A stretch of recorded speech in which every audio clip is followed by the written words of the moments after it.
Whoa, yeet. Whoa, whoa. Hey, hey, hey. Whoa. Welcome to the trade room, y'all. Welcome to the trade room, y'all. It's a macro Saturday. Welcome to the trade room, y'all.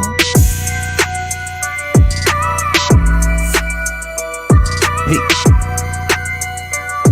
Hey. Welcome to the trade room, y'all. Welcome to the trade room, y'all. It's a macro Saturday. Welcome to the trade room, y'all. Happy to see you guys in here. It's the trade room, y'all. We got charts today. We go macro. We thinking big picture. Let's go now. Let's go now.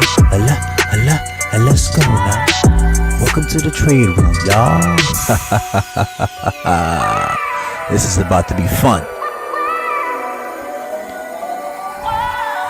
Welcome to the trade room, y'all. It's a macro Saturday. It's a macro Saturday. We got things to talk about. It's a macro Saturday. Welcome to the trade room, y'all. Welcome to the trade room, y'all. It's a macro Saturday. Welcome to the trade room, y'all.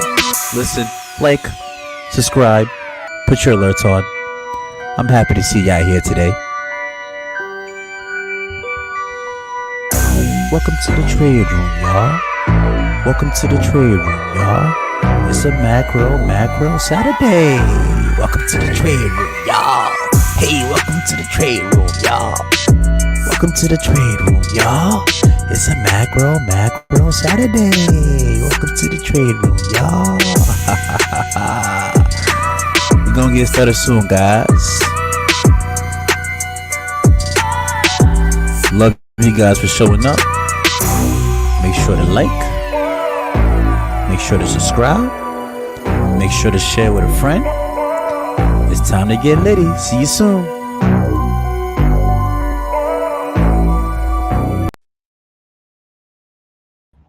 All right. What's up, guys? Welcome to the trade room. Let me know if you guys can hear me. It is a macro Saturday, and we have a few things happening in the ecosystem.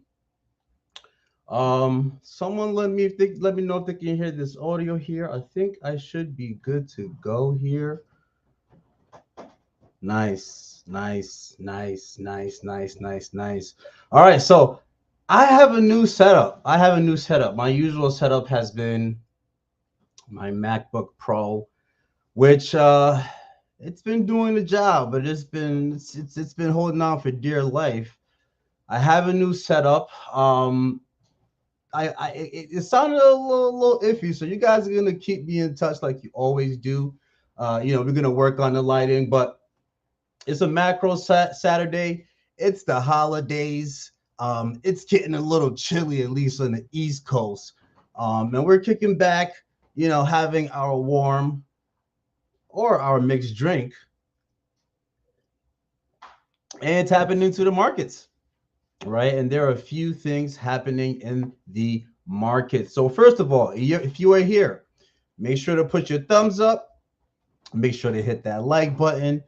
Make sure to subscribe if you have not. It's been a really fun time on Twitter this weekend, so there are a lot of conversations going on. And if you are not subscribed to my YouTube, go ahead and do that. Really, you can find all my handles on Instagram, on YouTube, on Twitter, and soon the stream will be live on Twitter as well. So shout out to the chat right now. Big shout out to Crypto Grady. He's about to be fighting. Dreamer's about to be fighting. Who would have thunk, right? Who would have thunk that a game ecosystem turns into real life. Ready Player One, anybody? Shout out to Affinity Lotus, aka Light himself. Shout out to It's Trolls for thee. Okay, what's up, man? How you doing? Thanks for the audio confirmation there. Shout out to Dags, the $13 holla pilot winner. Very competitive dude, and also very helpful as well. Shout out to Rubedu. Awesome. Welcome. And then shout out to Worm. All right. Shout out to Big Worm. Guys, if you are here and you are not following me on Twitter, make sure to hop right over there and give me a quick follow. Grady actually let me know that my link to YouTube from Twitter wasn't working, and I quickly changed it. So shout out to Grady for that. So what is on today's agenda? Not me here on a Saturday night sitting in my robe, you know, with no haircut. We're talking blockchain, right? We're talking the markets. We're talking macro. So we're gonna look at the charts, of course. We usually have Affinity on with us. You know, today we are going solo. He's a really hardworking man. He's taking some taking a little break, step back, working on a few devious things that he has going on. And quite honestly, I think I have his Twitter pulled up here. So shout out to Affinity Lotus, a few other individuals that I want to shout out. Oh, am I not sharing my screen? Let's try that again. Let us try that again. Where is that? Okay, boom. Okay, awesome. Shout out to Affinity Lotus. This is a Twitter right here. I kind of really dig how his colors pop with some of his logos here. He's been putting out a lot of great content. When I say great content, boy, oh boy, what he's doing for the community is probably going to set us off with players being able to really set up their legions and claim their legacy. So make sure you hop on this, check out his YouTube. He has a lot of good stuff on. Obviously, shout out to the jewelers. We dominate Saturdays. They come on, right after me, 9:30 p.m. Eastern time. And big shout out to the jewelers. They just got literally in the game, right? They're in the game, as content creators, but also to community leaders, right? So big shout out to them. They are doing some big things. Make sure to go and follow them on Twitter as well. And then, there's a lot of people to shout out, man. We'd be here for a while, but shout out to Sticks Intern. I asked him, I said, I don't know how you get sleep. And he said, well, I don't. And I said, oh, that makes a lot of sense, but it's something that, it's pretty prevalent with, having to, I don't want to say medicate yourself, but yeah, you got to keep it grooving, right? I have sickle cell trait, and I have to make sure I stay hydrated. And if I don't, it's going to be a series of unfortunate events. So, Sticks, I feel you.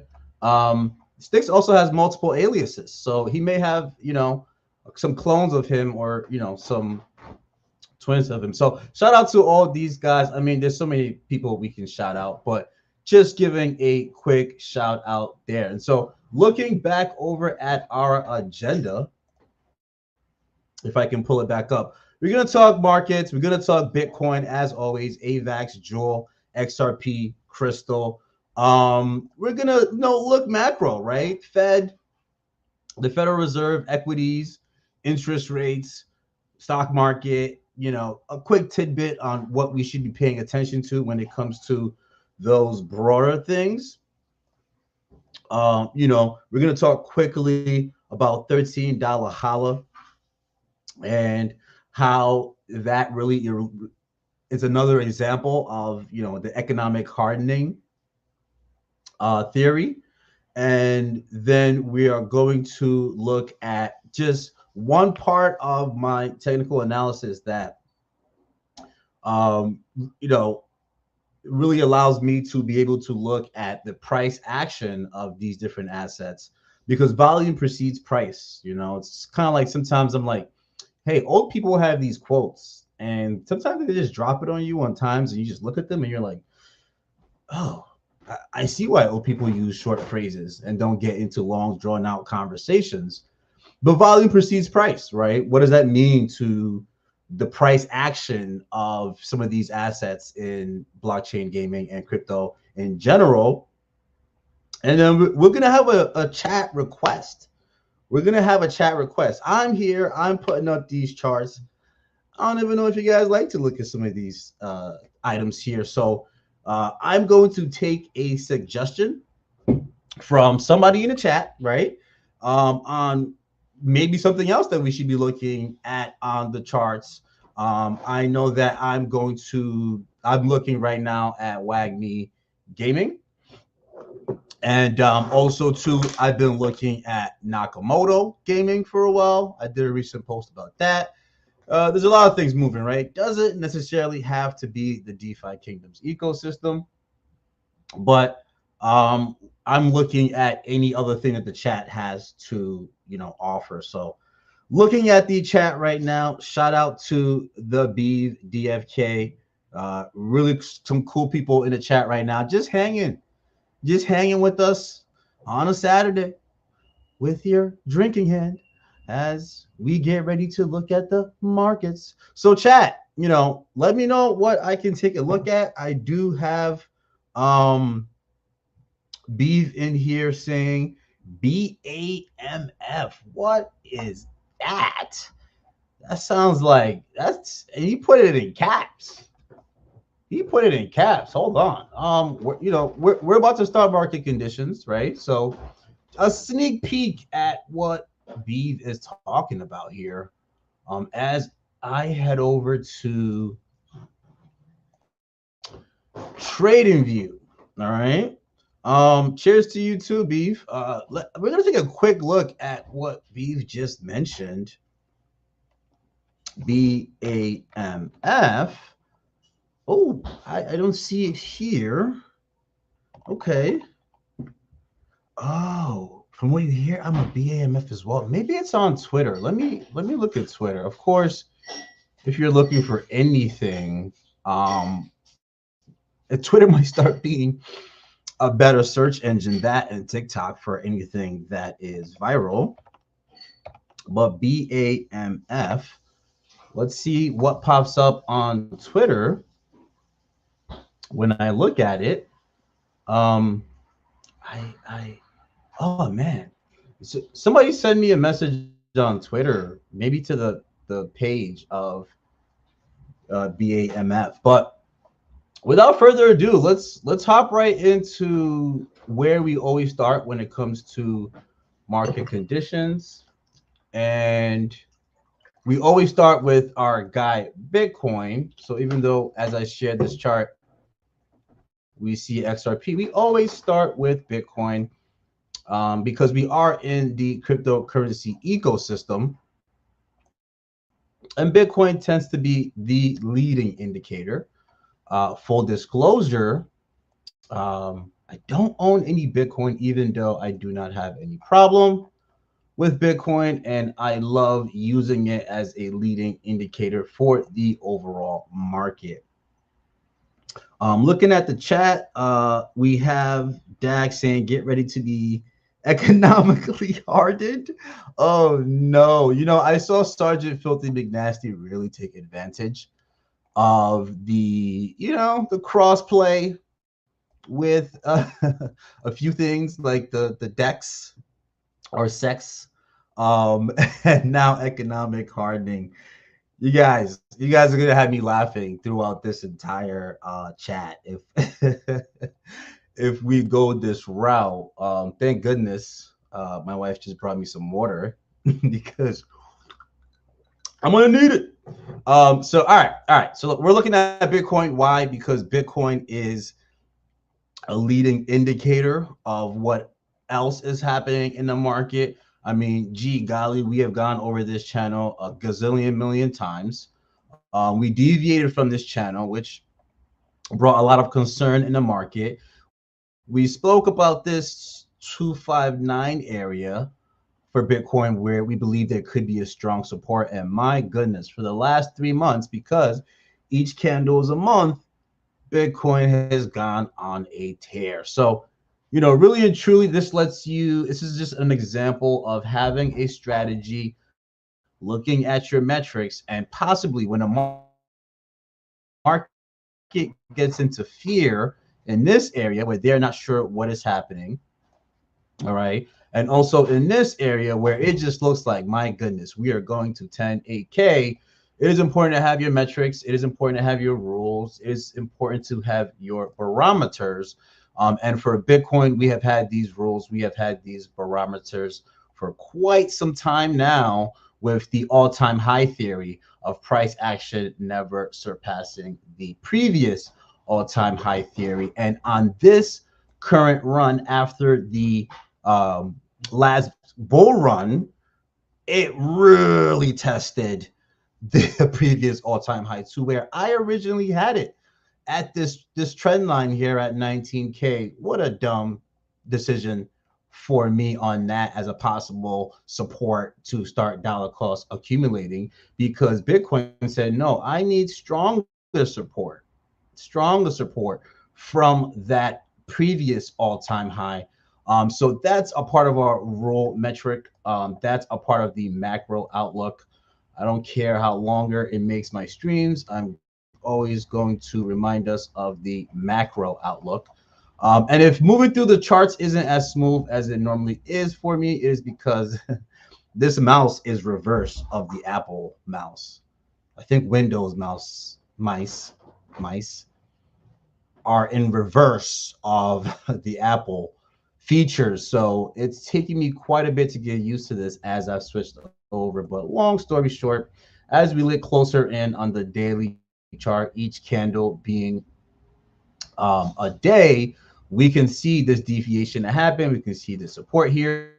We can see this generally shaded area here that I have for Bitcoin, where we anticipated a possible 57% run, possibly within a 140-day gap. Doesn't necessarily have to be super accurate on point with that, but that was what we were looking at. What, based again on that all-time high theory, support theory, previous all-time high support theory. And currently, even with a deviation, we are right back in that range. And we've continued that run. Now, so far with Bitcoin from that deviated area, and if you bought here, you were just a lucky charm, right? Or if you had the gusto to continue buying here, you were just a lucky charm. But we presently were in this area, and we are currently 34% of that 50% projected run that we're in. But the most important thing about Bitcoin is, once we got into this range, this yellow area is where we stated that this can confirm a Bitcoin bull run. Okay, this can confirm a Bitcoin bull run. Looking at the chat really quickly, we have Dags saying, pretty sure Trade Room is a family friendly stream.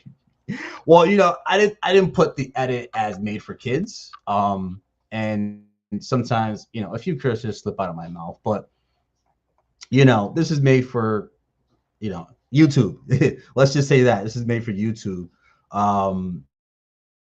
So chat, I love the conversations going on there. So let's wrap this up, right? And so we said this area was possibly going to be a confirmation of a Bitcoin bull run. How? If we can fight through here, exit, and find some sort of support, in above this yellow area, we are in good graces for a possible bull run. This could also be an area where we have a very hard time getting through this channel, and that's a better thing to call it. So we have a channel, a diagonal channel, and then we also have a horizontal channel. And when you meet here, there's a bit of a confluence that becomes very, very rugged.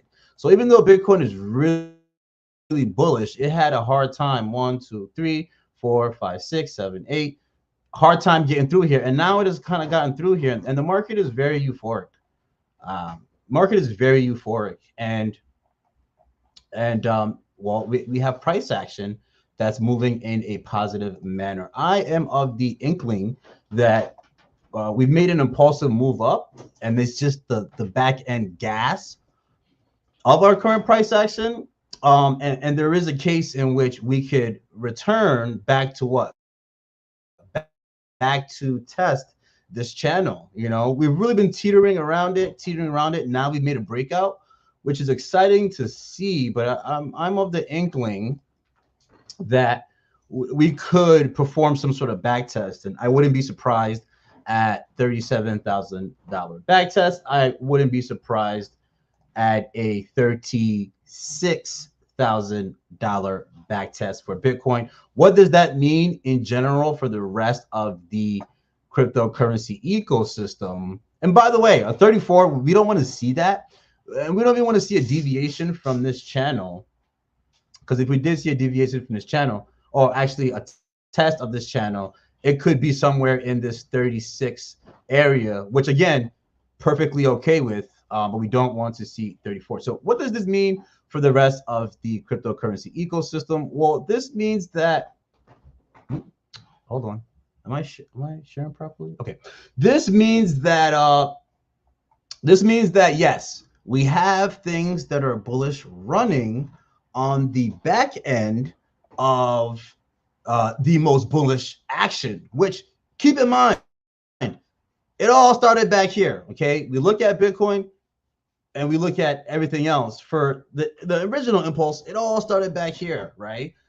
And then for the secondary impulse, it all started right here, right? There's been so much positive price action, but for most retail investors, it feel like it just started, right? So we have to keep that in mind. And if we just look at percentage wise from this low area of 2020, I believe June of 2020, Bitcoin is currently up 198%. Let's call it 200%, right? And so we have to be wary of that. And this general channel here is a channel because it's an area here of confluence in which, in order to escape from here, we would certainly be bullish to escape from here, at least to test the all-time high areas. But we have a lot of sluggish movement right here in this general area, which is why this is that channel where we are going to see a lot of swift movement up, swift movement down, a lot of longs being liquidated, a lot of shorts being liquidated. And that's a bit of what it looks like right now, is just a continued gas, a continued impulse on Bitcoin with a soon correction to come. And we can see that here. To give a last perspective on Bitcoin, man, this thing being opposite is killing me. Leaving Apple and coming to Windows, man, this thing is brutal. So yes, we have a strong weekly candle from Bitcoin here. The RSI tells us that Bitcoin's a bit overbought right now, and it just needs a nice healthy correction, right? So that's what we're looking at for Bitcoin. So that's what makes me short-term bearish. Now, do I want to be proven wrong? Hell yeah, right? Because what areas were we dollar cost averaging, or what areas is it generally smart to dollar cost averaging? And this is a great avenue to plug in that I am not a financial advisor. This is not financial advice. Don't take what I say or show as financial advice. If you are still here, thank you. Leave a thumbs up. Make sure to put your alerts on because we do generally do these lives every Saturday from 7:30 to whatever time the jewelers finish. Amen. So we're looking at Avax now, right? And again, we're getting to Jewel. We're getting to the enchilada. If you're sitting here and you have a drink in hand, or you have water in hand, or you have a snack in hand, just kick back, get your popcorn on. All right.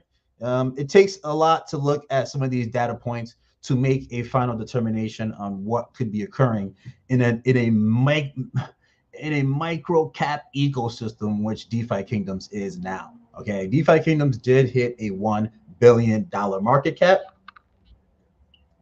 That was during the 2020 bull run. And we'll talk about that as we move away from market conditions. A $1 billion market cap is kind of like a rain check or a footnote to me, all right, when it comes to Jewel and DeFi Kingdoms. The reason why we're looking at a lot of these charts, and again, I'm just going to shift over to Bitcoin really quickly, is that there is a lot of history. And when you're looking at charts, you want to look at a lot of history in order to try to make a determination based on not definitiveness, but probability, right? So this is a lot of time and history that we have on Bitcoin. And just let me just wrap this up right here. Okay, this is about from July of 2011 to January of 2024, which is what's coming up. You know, we've crossed that decade mark in this asset class with Bitcoin being one of the leaders. We're on our 13th year, and we're seeing now the talk of the garbage leave the ecosystem, and the talk of utility use case start to come around within this ecosystem. And so that's a maturation phase. And that's when a possible macro bull run could be in store. And like I said, after this correction, the next leg that we could possibly have ahead of us are some of the biggest movements that we have seen in 4 years, 3 years. So hopping over from Bitcoin over to Avax, we've been watching Avax. We've been very unimpressed with Avax, and we've been generally honest about why we're unimpressed with Avax. And at this, and we were watching this long-term macro bearish trend line, which actually kind of forms a long-term descending triangle. Okay. And that's why trend lines aren't super accurate, but they can help to formulate supports and resistances that assets have to move through. Now, keep in mind that, again, when you're staring at this calendar, when you're staring at this chart, each candle is an entire month, okay, 30 days. If you're having a long month at work, it can feel like 90 days, right? If you're having a good month, it can feel like 10 days. Human psychology is a strange thing. And so you've had about 1, 2, 3, 4, 5, 6, 7, 8, 9, 10, 11, 12, 13, 14, 15, 16, 17, 18, 19, 20, 21, 22, and then an uncertain 23. That's just about 2 years of bearish price action on AVAX after going from about, I believe it was even as low as like $1.80 or something like that. Over here, we have a price action of 276 all the way to, $150. If we take a quick metric of that from the lows, that's a 5,000% run, right? When you make a 5,000% run in 1 year, but go down for 2 years, people will assume that the technology or the engine behind this, this token or this asset is gone because the price action is going down. But really and truly, when you look at AVAX, and again, we started with Bitcoin, we're looking at AVAX, we're going to go look at Jewel and a couple other assets in the DeFi Kingdoms ecosystem. But when you have 2 years of bearish price action, it totally changes that psychology of a human.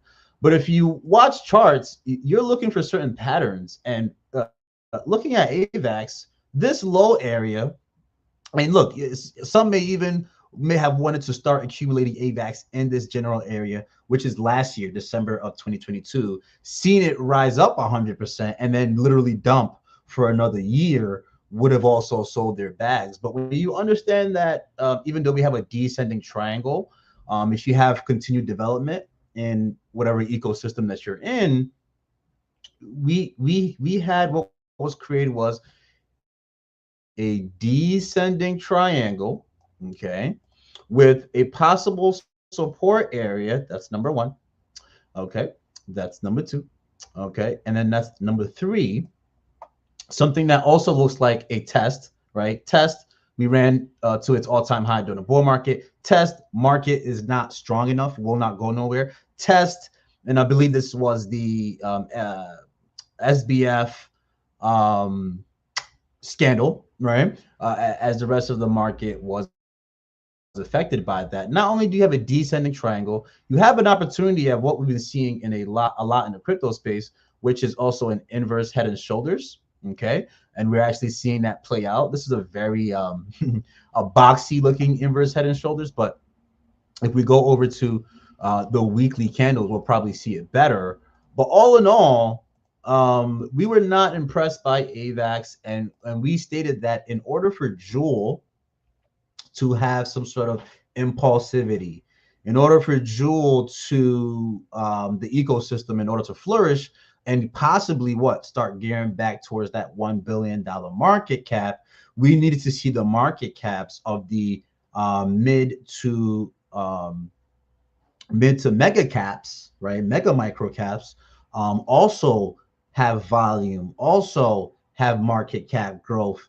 And until then, you shouldn't be looking at Jewel. You shouldn't be looking at price action because it could be the best game in the world. If the overall market isn't having any sort of positive price action and market cap growth, Jewel's not going anywhere, right? And so if you generally understand that concept, this descending triangle is a juicy opportunity. This possible inverse head and shoulders is a juicy opportunity.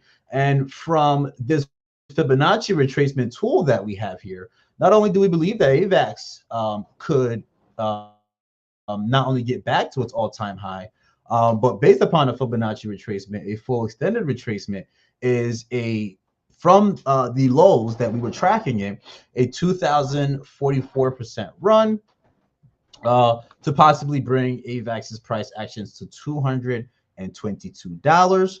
And keep in mind, that is just only a full Fibonacci retracement, okay? As in where if you were buying at the lows or if you are not looking to be a bag holder, again, not financial advice, the all-time high and the fully extended Fibonacci retracement area is a place that you would say, I'm possibly walking away. But that is only one of a few additional movements that AVAX can make. And as we watch AVAX do what it does, we'll continue to talk about it.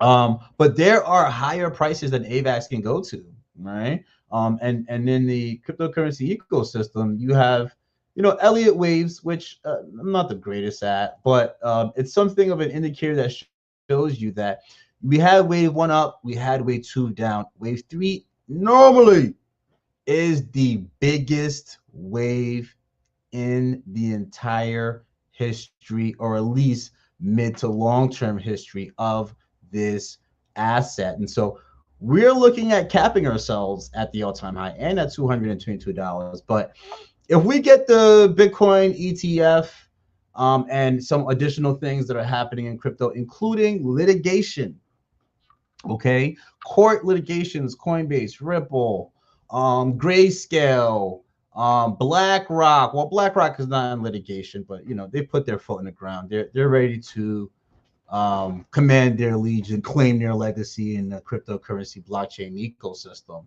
And so what are we seeing for AVAX? Well, we spoke about Bitcoin, right? And we said that, the rest of the altcoins are catching some gas at the end of this Bitcoin movement for our next correction. We anticipated this run to this $21 area for AVAX.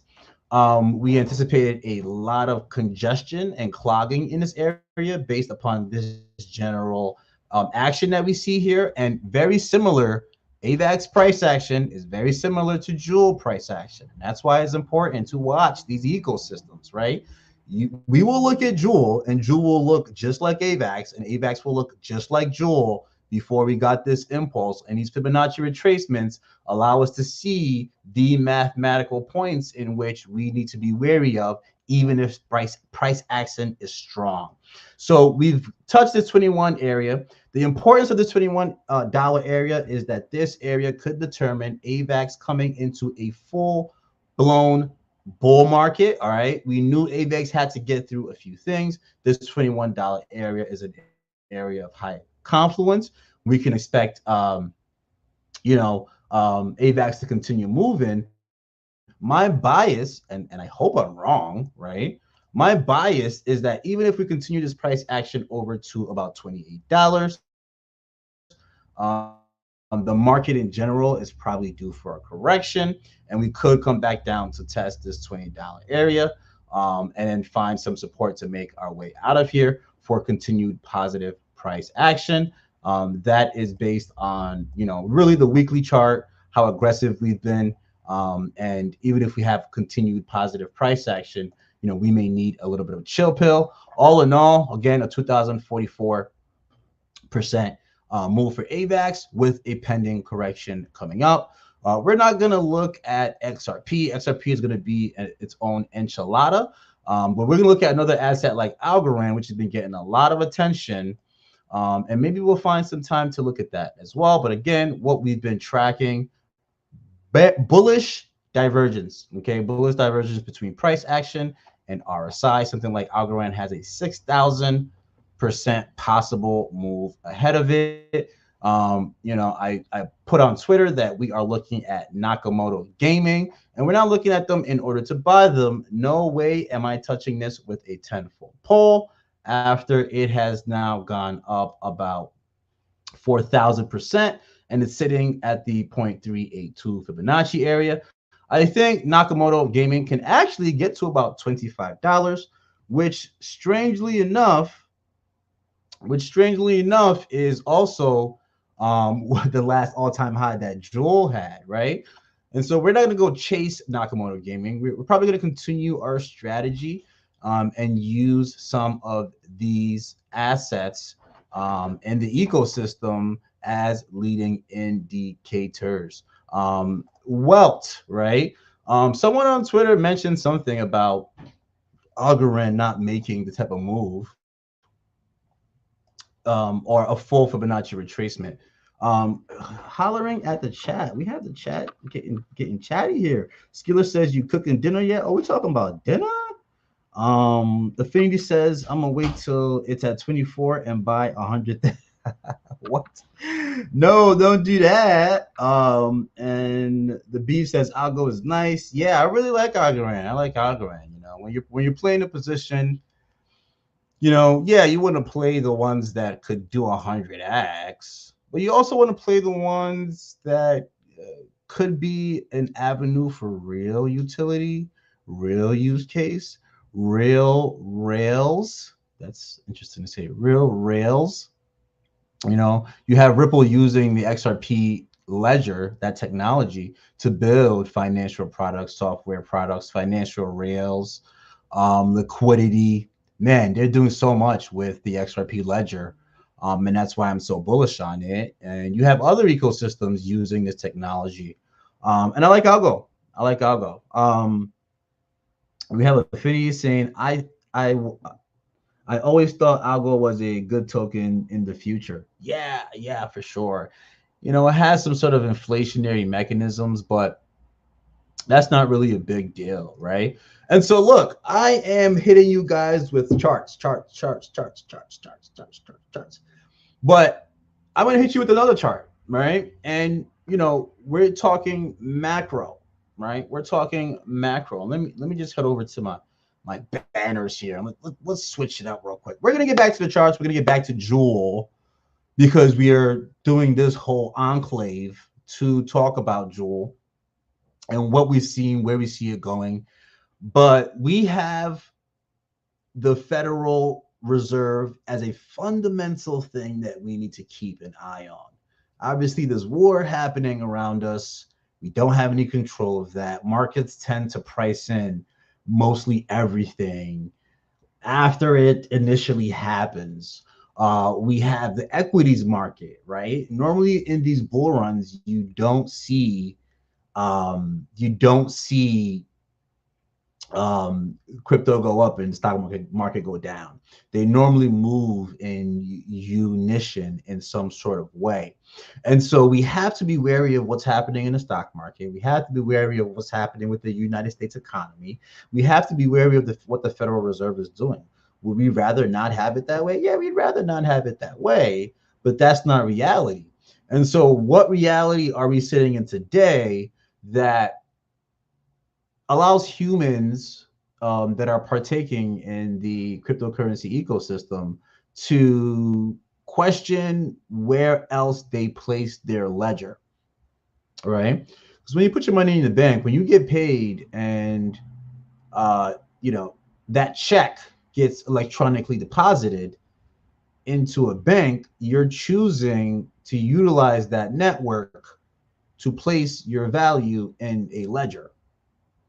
So if humans now know they have other options to place their ledger in, and they just want to find a comfortable balance, that is going to be the question of the century, right? We as humans have decided to place our ledgers in the banks and utilize the banking system.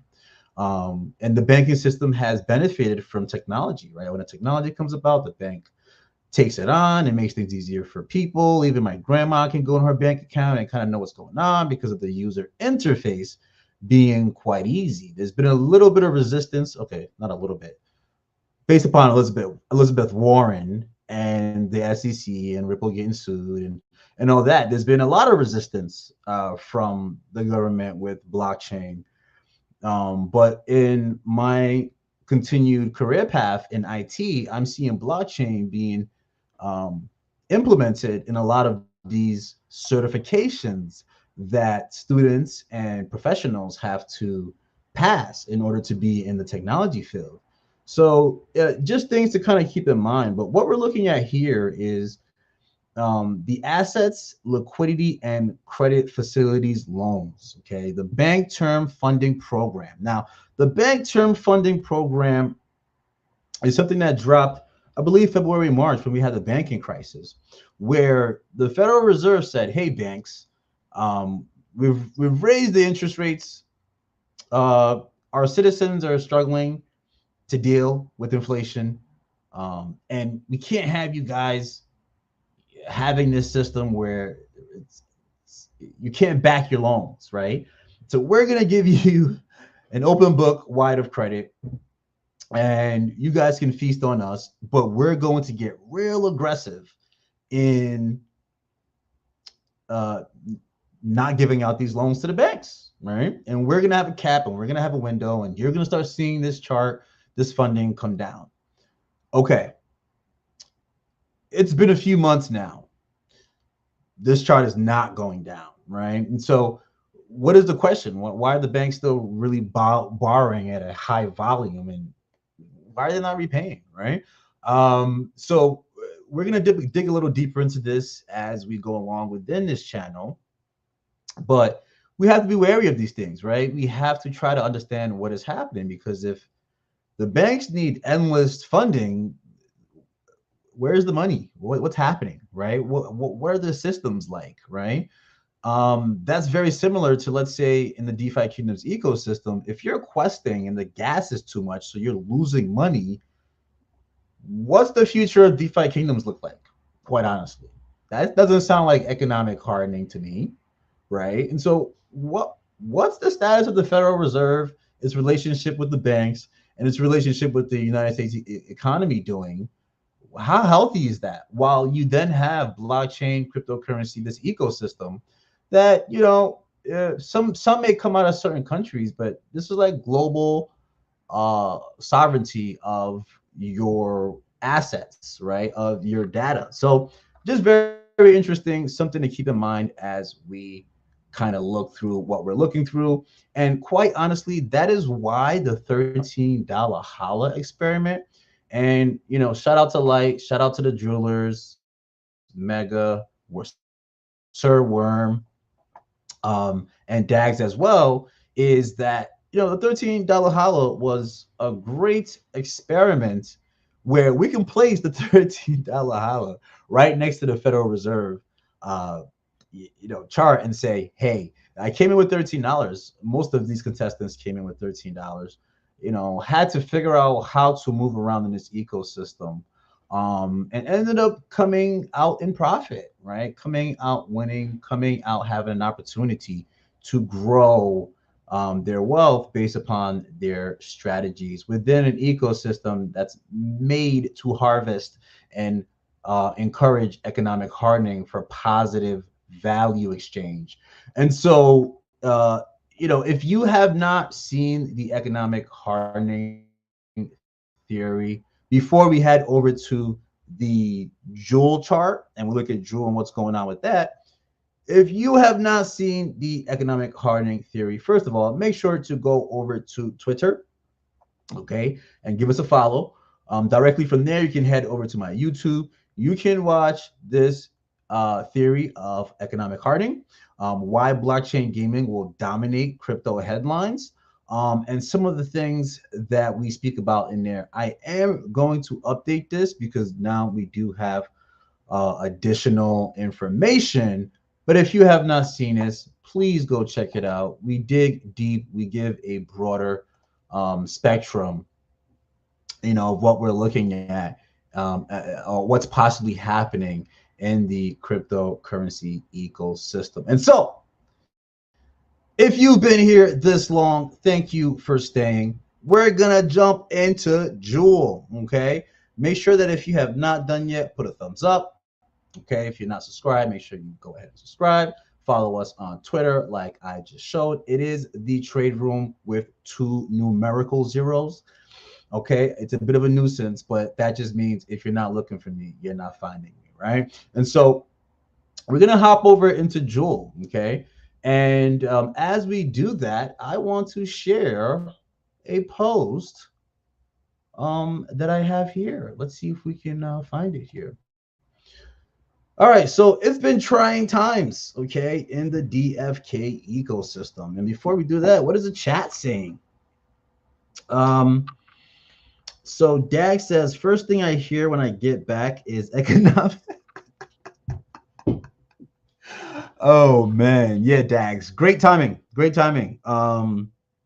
Affinity says, call Alpha Light and Starbucks collab. Ooh.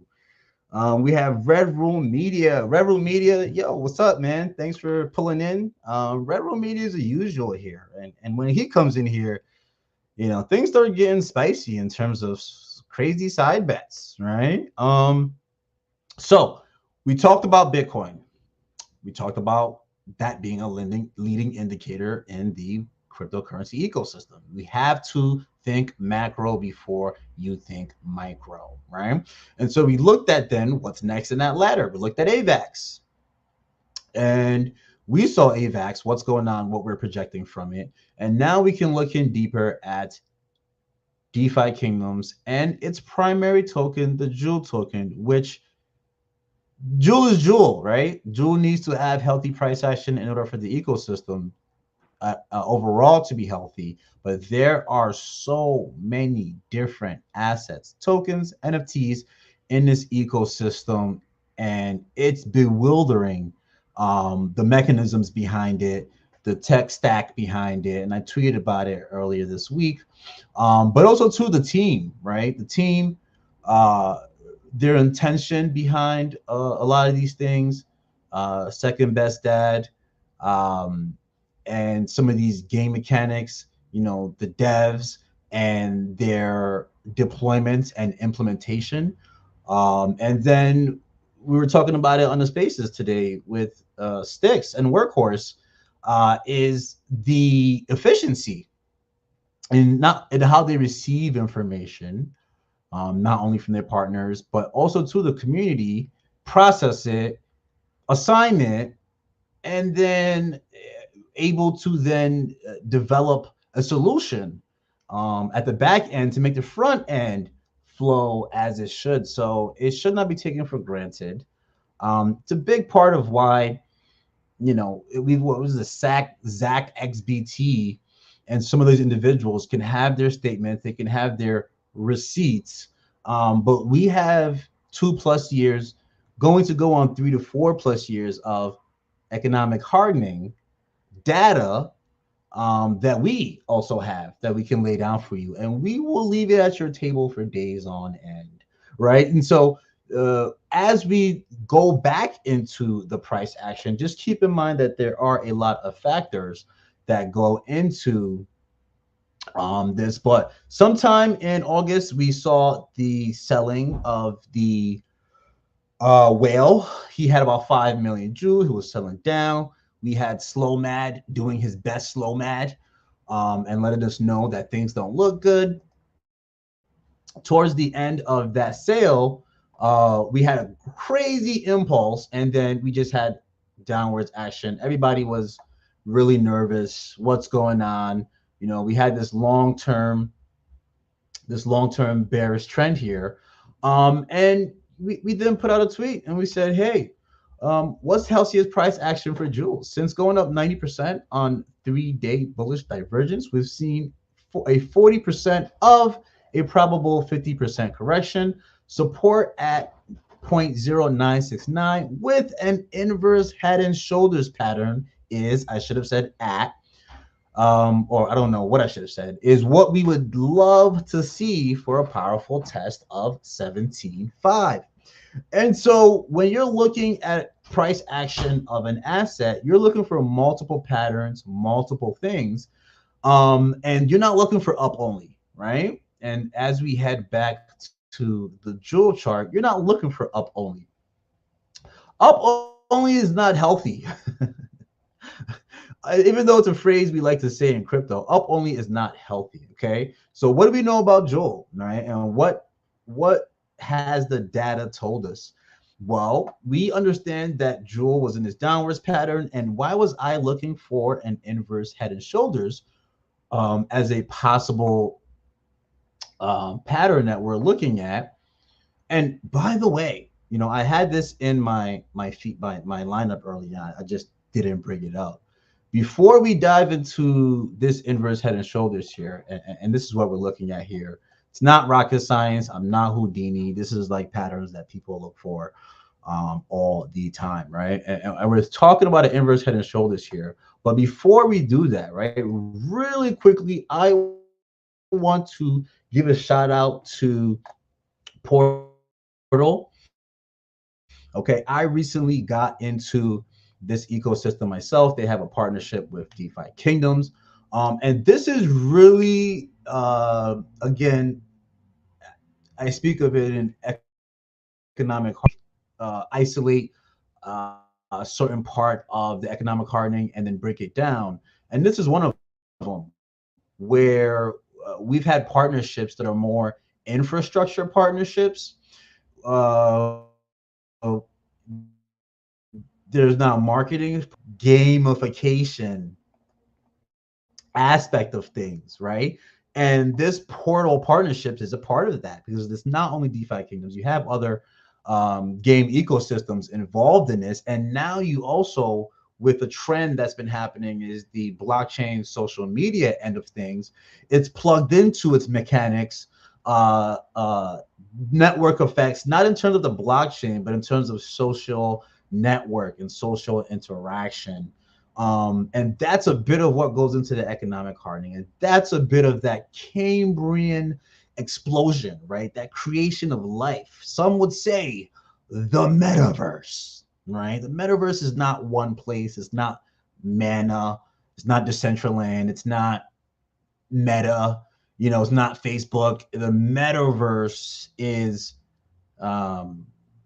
the concept of the human moving a part of their life into the internet, not just information anymore, but now you have value, now you have social. And so we'll dive into that another time, but just wanted to give a shout out to this platform and what they're doing. You know, I have gotten myself into the Crystal Dash, which is a way for you to connect your wallet to this ecosystem and be able to earn points for certain things that you may do in the ecosystem. So I didn't even know I had these points. You know, they did put a message out there that it could take a while, But so far, I have 138 points, and all I did was connect my wallet, repost on Twitter, and get some reposts from other humans that, you know, uh, knew that this is the concept that's going on. And so, gonna grab more information about this, but wanted to give them a big shout out before we hop back into the charts. Chats, I see Dag says it's crazy how different the charts are from the last time you streamed. Yeah. Interesting things that happen when you know have some rules to follow by with the charts. Foundation building partnerships, exactly, Beef. Then we have Red Room, agreed, Beef. Yeah, Beef is making a lot of good points in here today. And Affinity says, I live only in the metaverse. Yeah, Affinity. Listen, man. Affinity has his metaverse as well. Yeah, and Affinity's metaverse, man, you can tell, man. It took years to build his metaverse, and now he does it so fast. I'm really astounded by how fast he builds and moves within his metaverse. And if you are interested in what that looks like, make sure to go and follow his Twitter and follow his YouTube. So what is a head and shoulders? A head and shoulders is, or inverse head and shoulders is the inverse of a regular head and shoulders. And it's a chart pattern that in a short time span, it's not going to be super accurate, even though you can use it in a short time span. But in a larger time span, right, where you're looking at months, where you're looking at weeks, it can be a very, very powerful indicator of a turnaround in the price action of a particular asset, or a particular, even in the stock market, you have these patterns, right? Even in human behavior, you will have these patterns. And it's important to understand, because who's buying and selling in the markets? It is humans. And humans over time create these patterns. And that's the important thing that we have to understand. You know, when people come and say, oh yeah, charts, well, you never know what's going to happen. Well, what's happening is this data is human behavior over X amount of time. And the more data you have, the better accurate you can be. So what are the signs of a inverse head and shoulders? Is a downtrend, okay, where you create a first shoulder. Then you come up and get a rejection where you create a head. Times are very uncertain in these areas. But that's where you take fundamentals within the asset and say, hey, is this going to continuously go down? Or do we have some other fundamentals that tell us that this is actually due for a turnaround? And so from the head, you create a second shoulder. And even then, you're not out of the woods, because you have this neckline and you need an impulse out of the neckline. And then an impulse out of the neckline is usually followed by a back test and escape, right? And the back test and escape is really what gives you that confirmation, especially in longer time frames, that something is special and is due to happen. And so we're looking at Jewel, right? And again, I remind you guys, right? Let me shift we're going to shift the thing here over to volume precedes price, okay? Within all these conversations, guys, I'm not going to hit you with too much jabber today, okay? Just know that what? Volume precedes price. What is my example of that? Over here in this bull market, okay? When we had this bull market here where Jewel went up, and we're going to draw a quick ruler on this. From the bottom here of about 10 cents, I remember Jewel being at 6 cents. Jewel had a high of $23, $22.49. On some exchanges, it's $25. This was a 21, is this a 21,000% run? This is not. This can't be true. Right? This can't be true. Okay, listen. This is true. Okay. Jewel had to the top. There we go. This is better. A 72,000% run. Now let's get a good grip of that. A 72,000% run.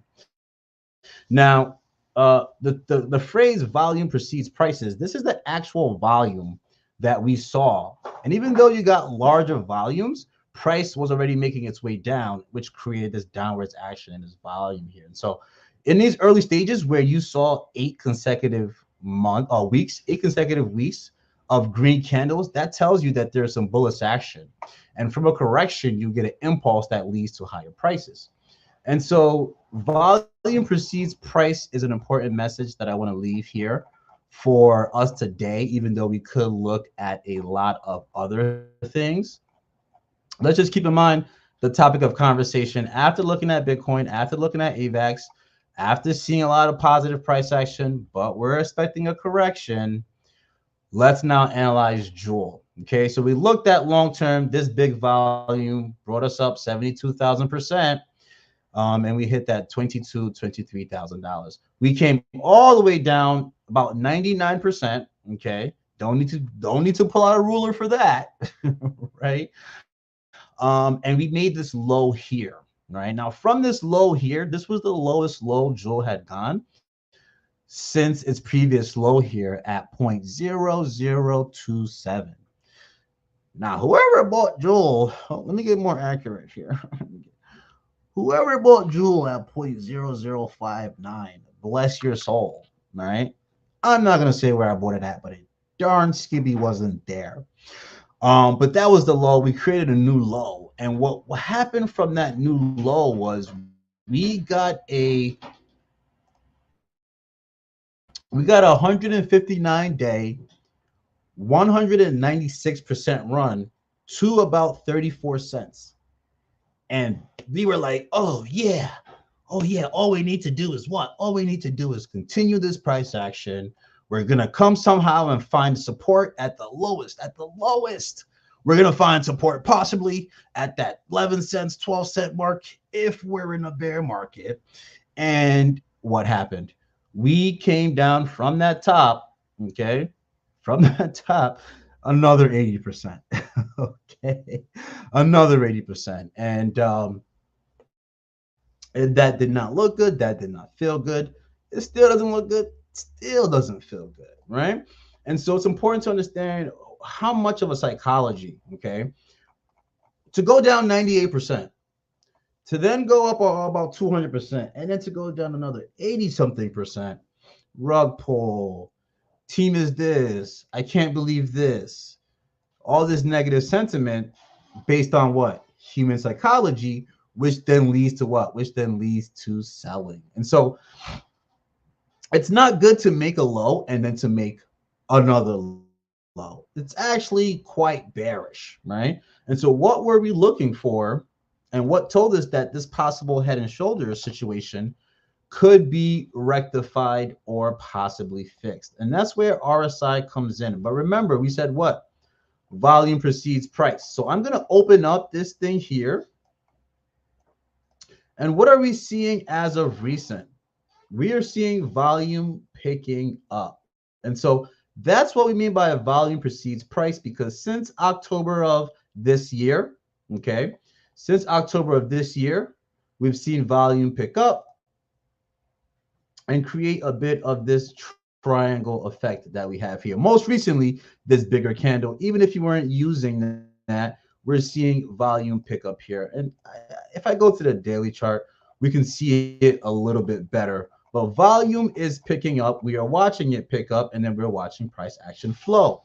Not only that, but we were looking at the 3-day chart, and we were looking for something called bearish divergence, okay? And bearish divergence, even though we had a low, we said what?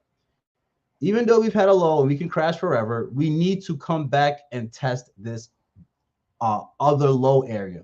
Because if we can come back and we can test this low area, we can break out of it, we can come back and find support, that could be the indicator of a macro double bottom, a macro turnaround. And if we're able to do that, if we're able to come up, right, break through this area, which is the ultimate low, right, the low before this low, break through this low, right, continue to have higher lows, but more importantly, let's just get through the first low, right? And we have been on the road of doing that currently from when we were highlighting the inverse head and shoulders. And guys, I'm going to show you again. Okay, from when we were highlighting this inverse head and shoulders, we were on a downward trajectory. Okay, let's go back to we were on a downward trajectory, and we started analyzing this over here at around 9 cents to see if this inverse head and shoulders would play out. Again, where does bullish divergence comes from? Bullish divergence comes from lower price action but higher relative strength index. Okay, I should have explained that earlier on. So relative strength index is a strength of the market buying or selling. If the relative strength index is too high, the market is overbought. If it's too low, the market is possibly oversold. When you have bigger time frames, that plays into effect. Okay, so guys, I hope you're still here with me. We have Zan still saying we are still low. Now is still a great deal. Red Room Media says brutal fall. Hell yeah, brutal fall. And so where are we at? Our goal was to just come and test this area. Things were very scary down here. Okay, very scary. And we saw volume rising up. We also saw the bullish divergence based on price coming down, but market relatively continuing to buy these dips. If you look at the picture, we said that if we continue this price action here, then we could expect what, right? Because at that time we were here, we could expect the RSI to possibly bounce. And I'm going to share this again. We can expect the RSI to come down, correct, and bounce and go up. And as long as it continues to follow that general direction, we're feeling pretty good about Jewel. And all in all, RSI actually was much stronger than I anticipated, right? Again, this is not definitive, it is probability. RSI was much stronger than I anticipated. On a weekly candle, we got much stronger price action than I anticipated. And currently, from the time in which we've been watching this bullish divergence, we are up close to about 80%. All right. Some would say it's a good idea to start dollar cost averaging when you think you see a pattern. And what is that pattern that we think we see? We believe that we were anticipating and watching a head and shoulders. We began to see that head and shoulders play out. What does a head and shoulders look like again? A head and shoulders, let me just change the color of this so we can just have a better view. A head and shoulders looks like what? It looks like, and let me get my marker here. It looks like what? A breakdown, right? Then we have the first head, then we have the first shoulder, then we have a head, then we have a shoulder, then we have a breakout, then we possibly have a back test and a confirmation, okay? And a confirmation breakout. And so we're currently watching this head and shoulders on Jewel. Now, a head and shoulders doesn't have to be perfect. What we're looking at here, I possibly even thought that we may, oh, let me delete this. I possibly thought that we may even have the shoulders here, right? Which is still valid, right? And that would do what? That would bring the breakout area. The breakout area would possibly have to be, 20 cents. Or if I look at my retracements, the 1618, which is 23 cents. But we've had so much clogged up price action in here that we felt more comfortable bringing the shoulders to a more relative price action here because we did get this rejection here. And so that's why we generally believe that this price action comes up to about the 0.386 Fibonacci retracement, which is that 17 cents area, which when we were watching and tracking Jewel, right, we stated that 1752, 17 cents and 17.5 is what we're looking at for what? To see a powerful test of 17.5. Not no like, oh yeah, we're gonna just move along. No, a powerful test. If what? If that head and shoulders were to what? Were to continue to play out. And ladies and gentlemen, that's what we currently have. Okay, this weekly chart means every week is every candle is a week. We have 6 consecutive weeks of positive price action, which formulated out of this head and shoulders with very bullish price action. And when we talk macro, because we're looking at all this micro stuff, when we talk macro, we are looking at Fibonacci retracements, right? We are looking at a possible, after we test the 17 area and correct, we're looking at a full run macro wise from the bottom, okay, from the bottom here of Jewel of a 1,500% run from Jewel from the bottom to about the, oh, is this, am I seeing this right? To about $1.16. Now, where do I believe, and where do I truly see the first leg?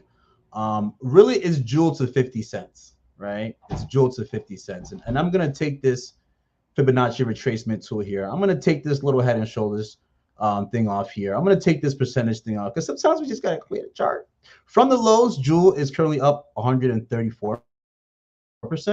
I can probably move this barometer a little higher because as we speak, Jewel continues to move up. All right, right now up 140%.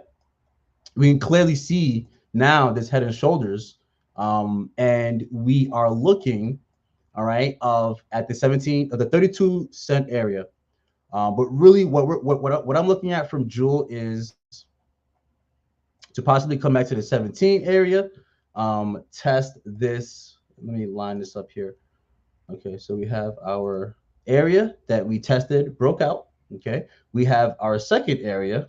We are breaking out of there.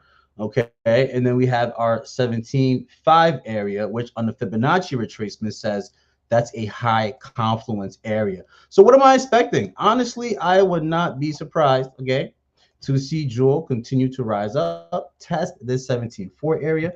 I would love, love, love, love to see it. We may break down from there, come back, retest this 15 area. Why? Because that has confluence with here, confluence with here, confluence with here. And what does this look like? This looks a little bit like the Avax chart, right? It looks like the Avax chart that we were looking at. And that's why it's important to look at Bitcoin. It's important to look at Avax because DFK chain is using the Avax subnet technology, and Jewel looks a lot like Avax, right? Avax looks a lot like Jewel. And so as we now watch what's happening to Jewel, we are expecting an overall market correction for Bitcoin back to about $36,000, $37,000. We are going to look for Jewel to also correct down. After we would hope, because I'm impressed, but I'm not impressed. I'm impressed, but I'm not impressed, right? We would love to see Jewel make its way here, test this, come back down. Even if it breaks out and comes back down, I would love to see that. And so what are we looking at, right? We're looking at possibly another 7-8% run. Some may be just now looking to get in. They may possibly buy the top. They may be angry. They may sell after this rejection area. So don't be surprised, right? At a back test of this area to generally form some sort of way out of here. But generally speaking, we're looking at 50 cents for Jewel. Okay. We're looking at 50 cents for Jewel. And at 50 cents, from our current area at 50 cents, I'm going to butcher this. Let's see if I can find 50 cents. Okay, so from here to about 50 cents, you have another 200% move. And then obviously over to the projected area of about $1.16, it's a 1,500% move. But this is nice. It's nice to see positive price action in Jewel, isn't it? Right? It's cute. It's nice. Currently 24 hours, 18%. What's really interesting and what really gets into the nitty-gritty is all the other assets within this DeFi Kingdom's ecosystem, all these other assets that we have here, like the items. Oh, I got an egg. Nice. like the items and all these other things that we have in this ecosystem, what's been happening with them. And one of those things is DFK tiers. Okay. Now, when it comes to DFK tiers had a magnificent run, right? Let's take a look from the lows here, right? Because DFK tiers has been tracked here on Dex Screener since July of 2022, but there is a lot more history. There's a lot more history to DFK tiers, right? DFK tiers, when it first came out, went to a high of $40. I will continue to remind folks of this, right? So, um, from the lows, DFK tiers recently from July of 2022 to about January of 2023 went up 13,000%. Okay, and that's pretty recently. It's just about last year, right? 13,000%. And this is why Fibonacci retracements are important, because when you draw a Fibonacci retracement here, that was the top of the Fibonacci retracement for that movement. Okay. And that was a 13,000% move. And of course, it needed to cool down in what? It needed to cool down in a macro sense. Okay. It needed a macro cool down. And so from there, we have now, in my estimation, entered another macro movement from tiers. Now, what does that look like for a macro movement from tiers? Well, it looks like this could be the very bottom. We have the same volume precedes price, right? Right now, I'm on a 3-day. If I go to the daily, we'll be able to see this volume increasing a lot better. But with tiers is now beginning a macro movement. Look at this floor. This floor for tiers actually looks like chain link to me. Okay, if you go look at the chain link floor before it made an impulse, and I'm going to be impulsive that way and go find chain link. Now remember, guys, if you want me to look at any particular token, just continue to spam me in the comments with that. I'm more than happy at the end of this stream or near the end of these price analyses to look at any tokens that the chat may want to throw up. I'm looking for link right now. I think my eyes are playing games on me. Booyah, I found it. So the point of me sharing this is that Chainlink, which has been a crypto favorite as of late, looks a lot like the DeFi Kingdom's tiers chart, where you had a big impulse, you had a correction based upon the Fibonacci retracements over there, and now you are creating a new floor here, okay? A new floor here with an accumulation range. And then what did Chainlink do? Chainlink from these lows has been on a 182-day, 230% run to this Fibonacci area, where it is now having a little bit of a hard time. But Chainlink should be one of the winners in this space. And from these lows, we could see Chainlink make a 4,122% run to near $200. Now, listen, I'm not Houdini. I don't know if it's really going there, but that's what the numbers tell us, right? And even from the lows, making its way back to its all-time high, that's 1,000% move, right? So when we see this formation here, if it ain't broke, don't fix it, right? We can go over to tiers and gee golly, what is this looking like? After a really impulsive 13% run from tiers, a floor that's being formed, an accumulation area that's being formed, and what? And volume precedes price. And so when we're looking at tiers, the run to test tiers all-time high from the current moment is about a 361%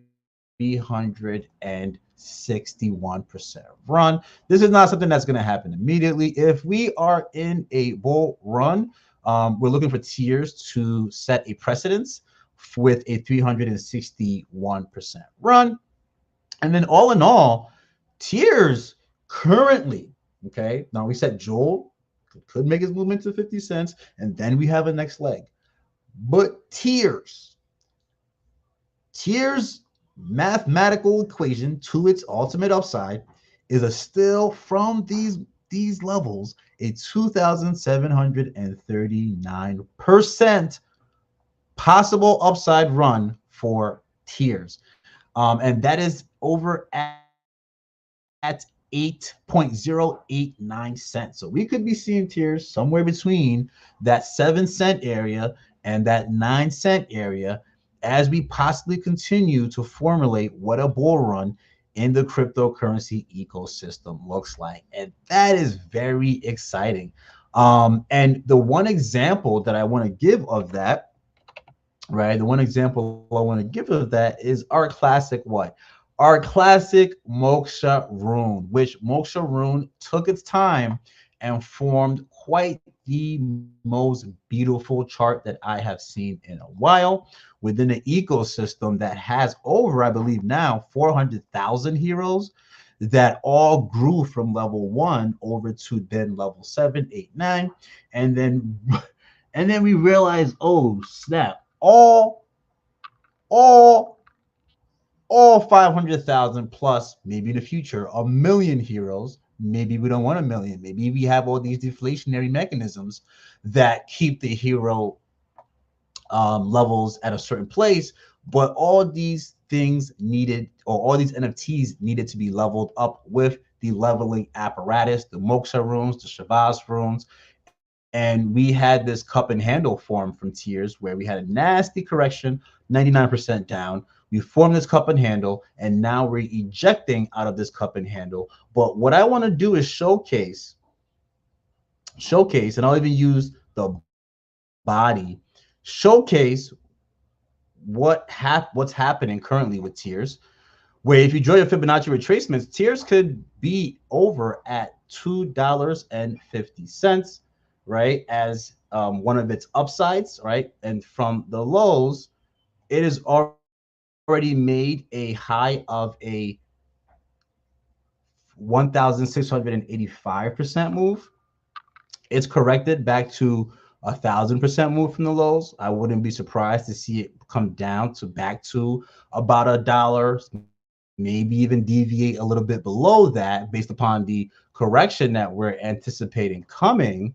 But overall, Tiers has shown this impulsive action within all these other tokens, assets within the ecosystem. And it's quite honestly really fun to track this. And the thing I want to show you is that these tools are an aid, not a clutch, because when we draw from the most recent action of the upside of tiers, and we've said this multiple times on Twitter, the upside on tiers really was $1.19. It overextended to about $1.74, but that's not the true place. And you see it's having a lot of trouble at the top range of these Fibonacci retracements. And it is correcting, and quite honestly, this looks bearish. I don't like how tiers looks right now, right? We could be looking at a possible another 7% correction from tiers to 103. Worst case scenario, a 30% correction to 77 cents.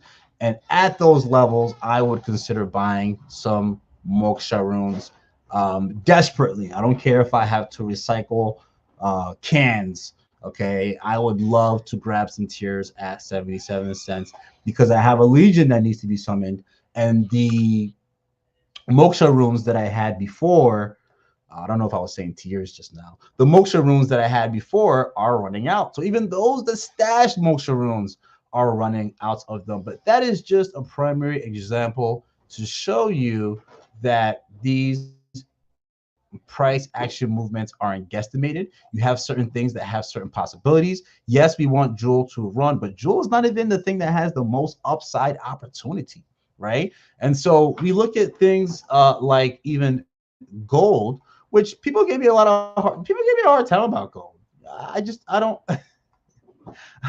I don't get why I got such a hard time about gold. It's simple, right? The same bullish divergence, the same RSI, the same indicator of the market buying and not the market selling.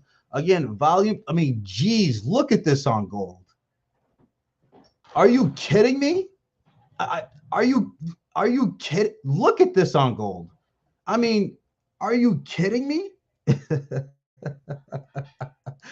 So this bearish divergence has played out. Okay, gold is currently up, and I've been having to move these percentage meters that I drew before because price keeps going up. Gold is up 100%. Gold is up 100% from the lows of the bullish divergence that we pointed out.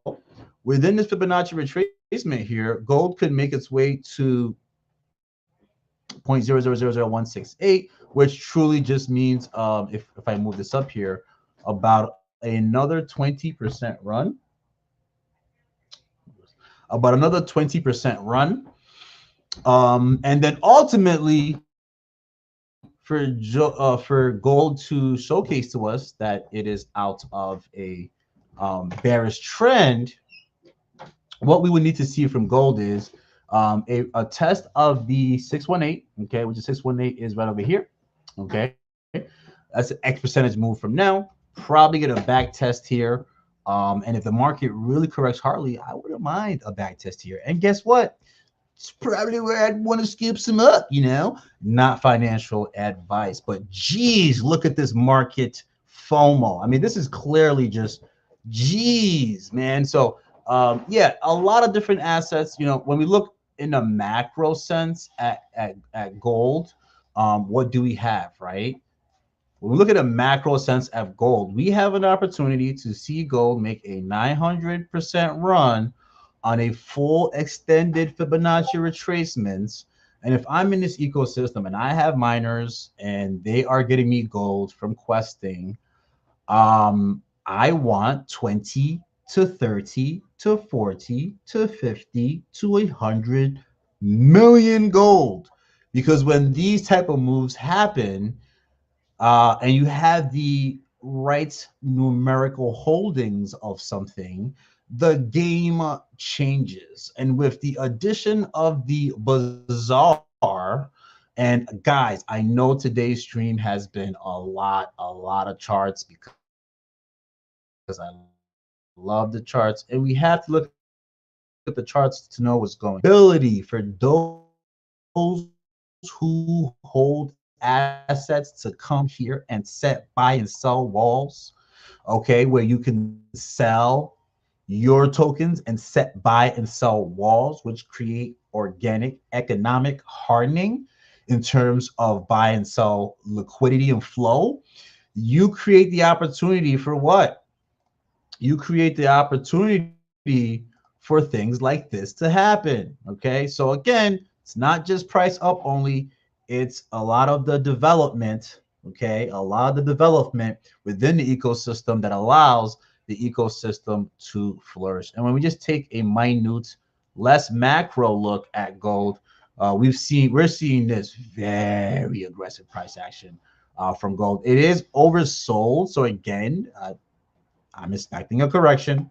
If gold can probably make it, okay, can probably make it again, like we said, another 7 to 8%. It's just like 10%, another 10%, and then it needs to correct, right? And so that's what we're looking at gold. That's what we're looking at with the ecosystem. The last thing I want to look at is crystal, okay?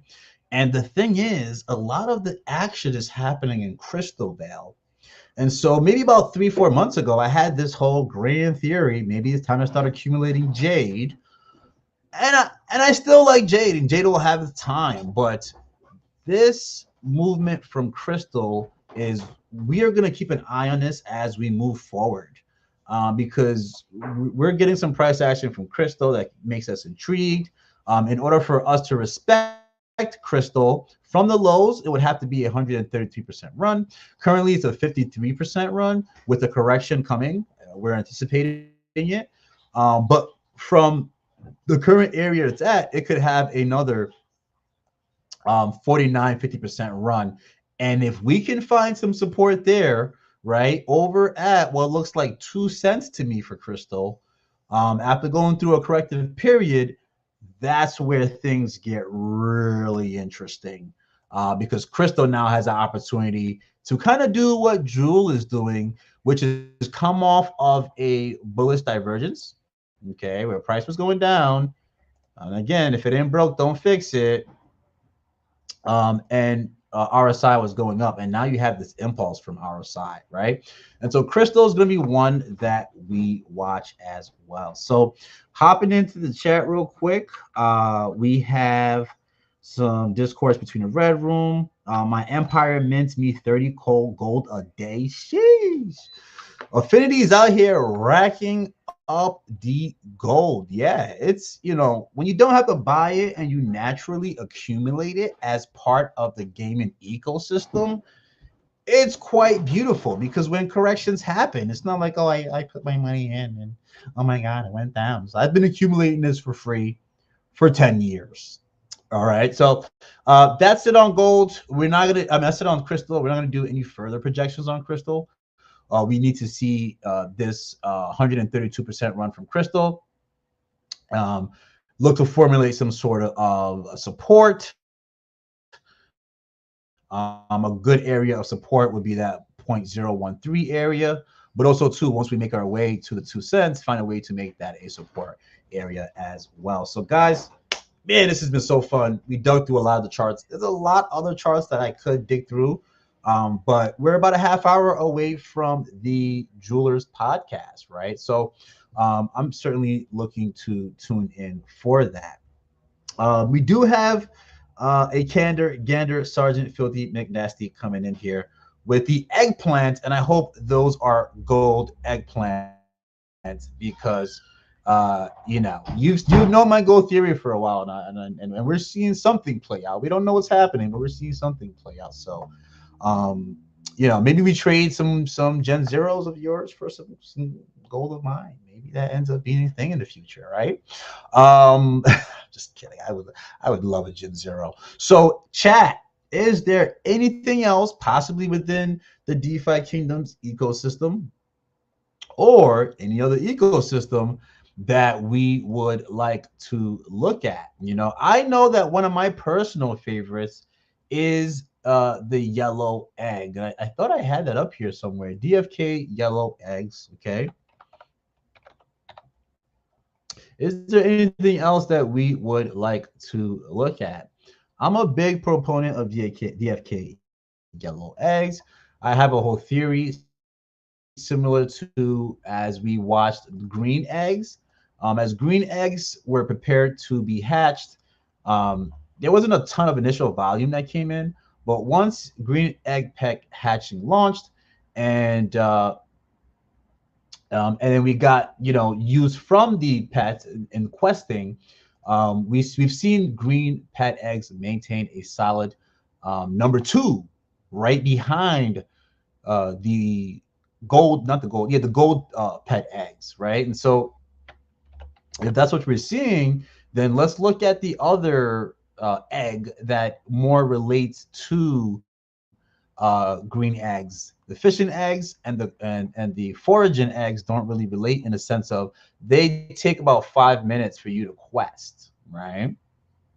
The gardening quests take 4 hours. The mining quests take 4 hours. So you're having a lower drop rate from mining based questing, along with the fact that mining peg egg hatching hasn't been a thing yet. And so an accumulation of gold eggs is something that I've been doing. It's the personal thing. This is not financial advice.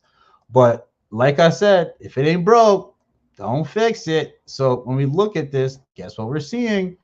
We're seeing that same divergence where price action is going down, but market volume or market buying is going up, and we have this first impulse here. We did have an impulse here as well, and this was still a low, right? This is still a low, so we don't know, um, if this price action is going to continue. But for me, looking at this RSI from again May of 2023, we continue to see these bounces, and for me, I'm pretty comfortable with accumulating the gold or the silver.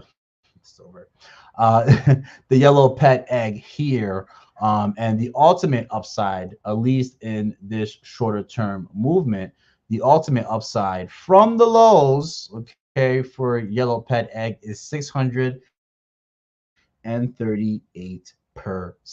And so a lot of different things, but it seems like as of right now, it's still gold. That's weird, right? It's still gold, at least based upon Fibonacci retracements that has the highest probability of a high run. We have 900% for gold. Most everyone's already doing his thing. 638% for yellow pet eggs. What else do we have? Jewel is to that 50 cents about uh, I think it's about 900, 800% as well. But that's what we're looking at, right? So if you have your strategies in, what are you looking at? It looks like nobody else has anything here that they would like for me to look at. So let's head back here over to um, the control novels. Okay. We're gonna head back into the game motion. I'll leave this up here. Okay. It's a chat request for a chart request. Maybe I should have phrased that a little different. But yeah, so for me with DeFi Kingdoms, what has been, now that we look at all these charts, we've looked at macro, we've looked at the Federal Reserve and their bank lending program. We've looked at Bitcoin. We've looked at a lot of things, right? And we want to look macro, right? We want to look at macro things within the entire space to help us make some determinations. Guys, if you're still here, I appreciate you guys for being here, staying here. We're going to be wrapping up soon in about 5 minutes, but I do have a couple other things that I would like to go over. Again, if you haven't followed me on Twitter, make sure you do so. We're looking to hopefully have our lives not only filtered through YouTube, but also through Twitter as well. And a little bit of an update. Like I said, if you are not currently following Light, aka Affinity Lotus, make sure to do so. Because he has some great videos on what he's doing and how he's managing his ecosystem. And it's been awesome to see some of the back end coding that he's doing in his as well. And so, guys, let me see here. We have a couple comments here where Sarge says, do you look at other at shrapnel? Yeah, of course. What I'm going to do first is head over to CoinGecko. Just a good place to pull up any sort of an asset that I'm getting ready to look at and see the market cap and see a few things, right? So when we head over to CoinGecko, what I'm going to first do before I honor Sergeant's request here, I'm going to look at Jewel within the CoinGecko ecosystem. If it'll pull up here for me. Okay, cool. Let me share this. Okay, we're gonna look at Jewel. Maybe I need to close out some of my other tabs here because my computer's running a little bit slow. All right, so we have Jewel here, right? And market cap is 11 million. Are you kidding me? This thing used to be a $1 billion market cap, but a few things had to be adjusted. Circulating supply, 70 million. Total supply, 122 million. We know that this is not the only ecosystem that we have here. And we do have some TVL in here, about 2 million. But remember, like, they're not factoring in Jade and Serendale 2.0 and a few other things that we have. But we're seeing the most recent price action. Now we have Sergeant's request to look at shrapnel, right? And let me see here if I can make sure to pull it up. SARP. And I want to make sure I have the right one, right? Is that the ticker for it? SARP. He's probably drunk. What's happening in the? I've heard of dominatrix. You guys are crazy. So, Sarge, I want to look at this. I said Sharp. I think Sarge's. I think saying Sarge's name and trying to look this up definitely threw me off. So we have shrapnel here, right? I don't want advertisement, Coin Greco. So we have shrapnel here, and it looks to be up pretty nicely, 12% today. When we look at the 90-day chart, this has been moving beautifully. 180-day chart, beautifully. The year chart and a max chart. I mean, since this thing launched, and I'm taking Coin Greco's metrics here, November of 2023, this thing has been moving beautifully. And we see here 12% today. So what I'm going to do now is I'm going to head over to TradingView, and we're going to search SHRAP, and let's pull this up here. SHARP. Yeah, I mean, look, the price action is quite beautiful on it, and let's see if TradingView pulls this up for me. TradingView is not pulling this up for me. Uh, Let me go ahead and look at Dex Screener. Dex Screener would definitely have this. Okay. Oh, maybe on TradingView I spelled it wrong. Let's try that again. Yeah, I think I spelled it wrong on TradingView. Okay, here we go. So I'm gonna share the screen here. I'm gonna utilize Shrap. Yeah. I'm gonna utilize Sarge. Let me utilize TradingView here, and we're gonna look at the tether pair one. I think I could probably get the most history out of that one.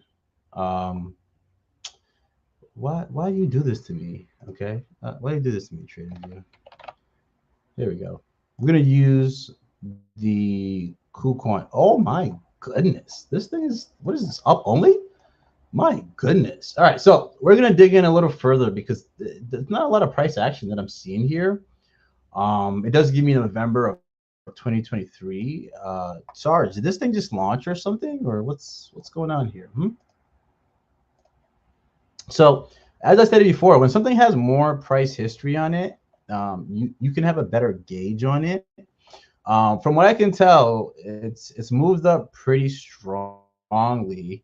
If I was looking to, if I was looking to draw any sort of metrics on this, and I'm going to try to find another pair. Let's see if I can find another pair here. Bitmart. I know Bitmart might have more history. No, it's the same history. Okay, so it might not have been up too long. What I want to also do, and this is pretty cool, right? To have something in front of us. You can usually use the top wicks, or you can use the body, right? I would choose to use the body to draw some possible metrics on this. When I draw this metric here, this shows me that not only has shrapnel, once it launched, it went up initially 400%. It struggled, right, where it came back down here, had a double bottom, which is pretty cool. It's pretty cool to see the double bottom, a strong impulse to create another high, right? It came back down again as a correction to back test this area. And in total, made a high and a total of about an 821% run. No, this is the one. Is Shrap or Trap? It's Shrap, I believe. Made a run to about 30 cents here from a low when it launched of about 3 cents. It's gone through a lot of corrections. Right now is battling the top of its Fibonacci move here. And it looks like it's just in consolidation mode, right? It's kind of just in consolidation mode. There's not a lot of history on this, right? So similar to Jewel when there wasn't a lot of history on this, but from my inference, we could possibly see this thing correct back into the zone. And from what I can tell, it could even come back down as low, a 34% run, and try to test this general area, right? Let's test this general area of the 2618 area, but really and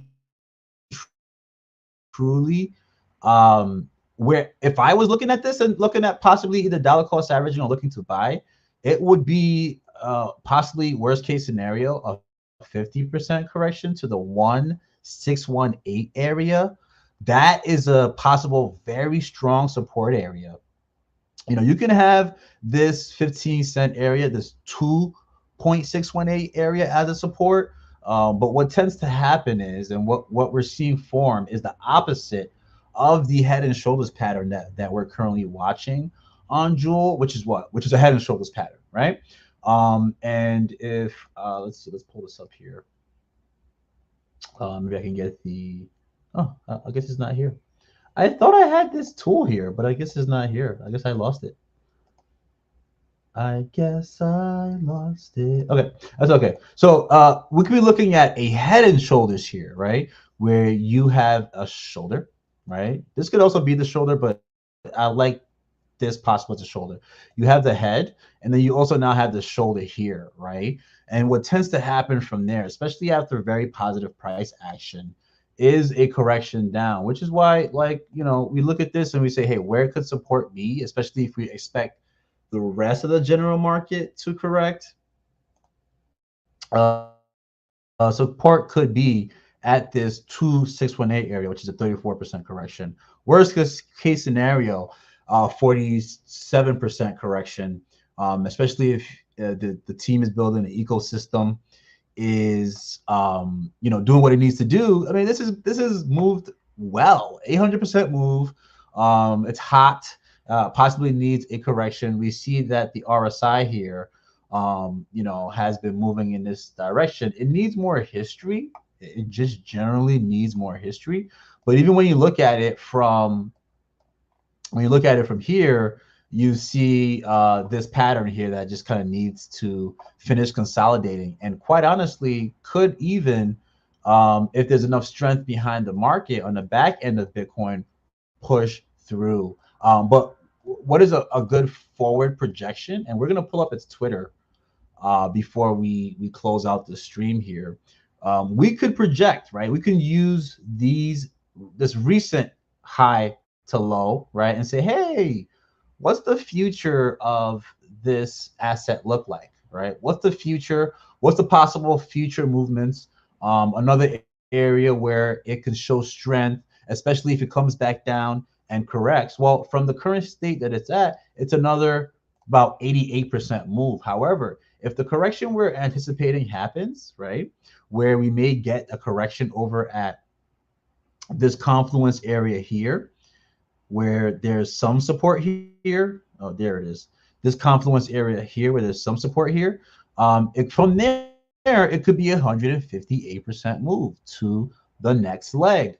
If it goes down a little further than that and tries to find support at the lower end area, which is down here at the low here, worst case scenario, it's 188% move from there. So quickly, just to wrap up this analysis, because again, you cannot only look at charts. We know that this is part of the Avax ecosystem. We know that they're growing. We know they have a big following, right? And we see that it's a shooting game. And you know what's very interesting?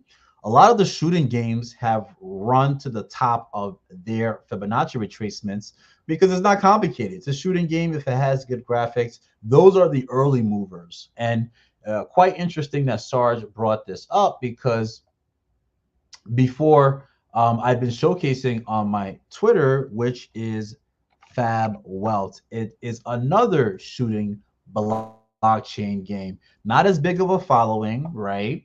But they are also a shooting game, right? And they have multiple games that they've launched within their ecosystem. I think it's really cool, right? I have associates who are invested in this. All right, it's a pretty cool shooting game. It's also international. A lot of these things have to be translated. But my whole point to say is that the shooting blockchain games and something like Nakamoto Gaming have done really well, right? And the example that I want to leave you guys with, which is very similar to Sergeant's shooting blockchain game. I think the strategy games have yet to really pop yet. Sarge, this is exactly what I'm talking about, right? This is another shooting game, Fabwell, that has made a full retracement. And Fabwell's movement is actually pretty astonishing, right? From the lows, and we wouldn't even take this low here because it's not part of our Fibonacci metric here. From the lows, it's gone up 2,000%. It's gone to the top of its range, similar to shrapnel. It's in a corrective phase right now. But when it decides to leave this range, right? It's in a corrective phase right now. But when it decides to leave this range, and it could do so with crypto's current movement, when it decides to leave this range, what is the immediate upside of shrapnel? It is another from this range, another 232% to about 3 cents, right? And so we're seeing the leaders, which are these shooting games, the easier non-strategy games. We're seeing them get a lot of followings, a lot of volume, and that volume is going to trickle down to some of the other GameFi ecosystems. But if you are holding something that is a very easy shooter game that's in blockchain, that there's nothing wrong with that strategy. That's pretty that's a pretty good place to sit. It's a pretty good place to sit, right? And so as we're here, we're going to take one final look at Jewel. We know this area of testing is at the 17-cent area on the back end of Bitcoin's push, which we are expecting a correction in. We look a little closer at the 4-hour chart, and my goodness, Jewel is doing its thing, okay? It's good to see Jewel do its thing. I mean, let's just track this impulse here. And this impulse is quite incredible, right? This impulse here is a 3-day, 30% run, which, again, very parabolic, very overbought, but very parabolic, and something that we like to see. And we've already spoken about what we're anticipating from Jewel is we need this test of the 17 area. We could get a correction, and then we have to find our way back to make this a support area for us to escape velocity, to do what? To just only have another testing ground, okay, at this 30-cent mark area where we need to then break out of there. But making higher highs from here is a very positive price action. This inverse head and shoulders that we waited so diligently for is playing out. And we're having a lot of good things launching in this ecosystem, like your Bazaar, like your Boar Hunts, like your DFK duels, like your collectible items that launch at different parts of this ecosystem. So guys, listen, we had to get in the charts today. We had to get in the charts today. And just remember, volume precedes price. All right. Volume precedes price. And we do have a lot of cool things coming for the trade room ecosystem, but really and truly for the next few weeks, we're going to be looking at charts. Okay. We're going to be seeing what's going on. We're going to be thinking macro wise. We're going to be looking at our pit stops. And then we're going to maintain that and include some other cool things that we do. Normally, sometimes I would play a boar hunt to wrap this up, but today will not be the day for that because we have the jewelers, a part of Saturday rundown, coming on right after us. So to wrap this up, guys, if you're here, make sure that you put a thumbs up. Thank you guys for your support. Again, if you're not following me on Twitter, make sure to hop on there and follow me there. And the bigger picture is always think macro, okay? Blockchain gaming, economic hardening, where are we going? Or where were we at? Where are we at now? Where are we going? That's always going to be a part of the macro conversation. So guys, thank you for staying with me. It's going to be a send-off of our normal send-off type style thing, and you guys have a bullish week. Sticks, it's okay. It's okay. We're going to hop on the jewelers after. And of course, as always, you can run this back. So guys, enjoy your Saturday. Jewel, DeFi Kingdoms, GameFi, we're here, macro sense. Let's continue to watch what happens. Thank you guys. Have a good night. Let's do this. Hey. Whoa. Yeet. Whoa, whoa. Hey, hey, hey. Whoa. Welcome to the trade room, y'all. Welcome to the trade room, y'all. It's a macro Saturday.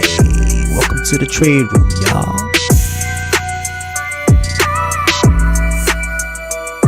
Hey. Hey. Welcome to the trade room, y'all. Welcome to the trade room, y'all. It's a macro Saturday. Welcome to the trade room, y'all. Happy to see you guys in here. It's the trade room, y'all. We got charts today. We go macro. We thinking big picture. Let's go now. Let's go now. Let's go now. Welcome to the trade room, y'all. This is about to be fun. Welcome to the trade room, y'all. It's a macro Saturday. It's a macro Saturday. We got things to talk about. It's a macro Saturday. Welcome to the trade room.